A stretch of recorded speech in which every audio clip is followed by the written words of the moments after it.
ဒီပကြီးပြပေါ်တာပထမအဆုံးလာပြီးတော့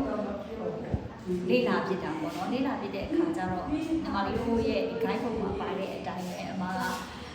ကိုဘယ်လိုခံစားရလဲပကြီးတစ်ခုကြည့်လိုက်တယ်ပကြီးကားတစ်ခါကိုကြည့်လိုက်တယ်ဘယ်လိုခံစားရလဲပေါ့နော်ပြီးတော့အမခံစားတာပေါ့နော်ဒီပကြီးဆိုလို့ရှိရင်အမရဲ့ feeling ပေါ့နော်အမခံစားရတယ်ရေးရတာဒါကြတော့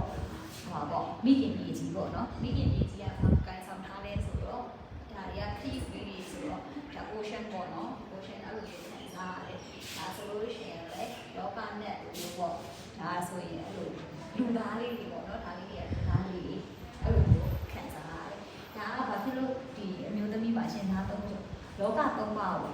ဒါကိုစားပြည့်ရလို့ဒါအမားရဲ့စိတ်ထဲမှာမြင်တာပေါ့နော်တခြားလူတွေကတော့သူတို့ကြည့်နေသူတို့ဘယ်လိုမြင်လဲတော့ဒီခါကတော့ဒါကမ္ဘာမြေကြီးနေကမိခင်မြေကြီး ocean ဒါလေးဒီနေကျမှုပေါ့နော်ဒါတွေကတော့တိတ်ပြီး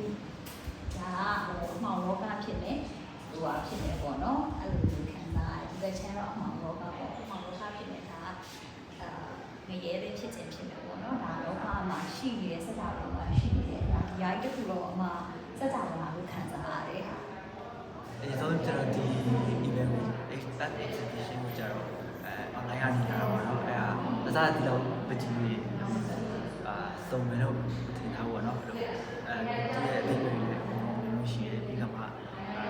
ကြီးနဲ့တော့ကိုယ်တိုင်အသေးပဲပေါ်ရနေရှိဆိုတော့ဒီစုံပါတယ်မမြင်မိတာတော့လေဒီမတွေ့ဘူးတဲ့ဒီမှာဒါတော်တော်ထူးဆန်းတယ်လို့လည်းပြောရမယ်အများကြီးပါတယ်ဒီကောင်လေးကျတော့တဘာဝလွန်လဲပါမယ်စုံတယ်ပေါ့အမမြင်တော့ချက်ချင်းမကြုံဘူးလည်းမကြုံဘူးအမတွေ့ဘူးချင်းမှာကြားရတော့အဲ့လိုပဲစက်သိမ်းခန်းနေထားသွားပြီးတော့ထူးဆန်းတယ်လို့ခံစားရတယ်ဟုတ်အလုံးများဘုရားရှိတာကြတော့အရန်ကိုဟိုပေါ့နော် proud to be ဖြစ်တယ်အမအတွက်လည်းအရန်ကိုဂုဏ်ယူတယ်ဒါရှိတယ်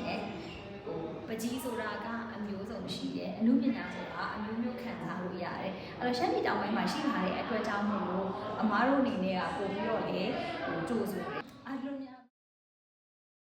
ကျွန်တော်ကကျတော့ဒီ cultural background ကနေအဓိကလို့ရေးစထားတဲ့ဟာတွေတော့ကြာဒီကမှာလို့ကိုယ်အရင်မင်းရှားတဲ့ဒီကရောတော့ကြာပါဘူးဘောကြတဲ့တောင်းကသူကဘယ်လိုပြောမလဲစိတ်ဝင်စားစရာကောင်းတယ်ကွာပြီးရင်အရန်အမှုပညာစံတာဖြစ်တဲ့အတွက်အမျိုးမျိုးလည်းဒီပုံတွေဆိုရင်အမျိုးမျိုးခံစားကြည့်လို့ရတယ်ပြီးရင်အဲ့ဒီလုံးဝအမှုပညာစံတဲ့ပုံတွေဆိုလို့ရှိရင်လည်းတေချာလေးတစ်စိမ့်စိမ့်ကြည့်လို့ရှိရင်ခံစားချက်တစ်ခုပေးတယ်ပေါ့နော်အမယူဆတာတော့ငယ်ငယ်တော့အမတို့ပုံဆွဲတယ်ဆိုလို့ရှိရင်စိတ်ငြိမ်တယ်အဲ့လိုမျိုးပေါ့နော်ဒီလိုမျိုးပုံတွေကြည့်ရတာလေအဲ့လိုမျိုးလုံးဝရှုခင်းတစ်ခုကိုခံစားရတယ်အမအနေနဲ့ရှုခင်းပုံကြိုက်တယ်ဆိုတော့အဲ့လိုမျိုးပေါ့နော်ဒီညမတွေကတိတ်မသွားပြဘူးညီမလေးအကြည့်မျိုးစိတ်နစ်ပြီးတော့ကြည့်ဖြစ်တဲ့အကြည့်ပြပွဲဆိုလို့ဒါမညာပါဘူးဒါ first time ပဲ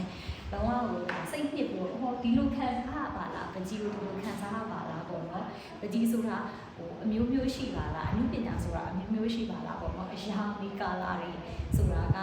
ဒီပကြီးဆရာတယောက်ရဲ့သူ့ရဲ့ခံစားချက်အတိုင်းကိုတွားလာပါလားဆိုတာမျိုးအမဒီပကြီးပြပွဲမှာပို့ပြီးတော့နားလည်လာတယ်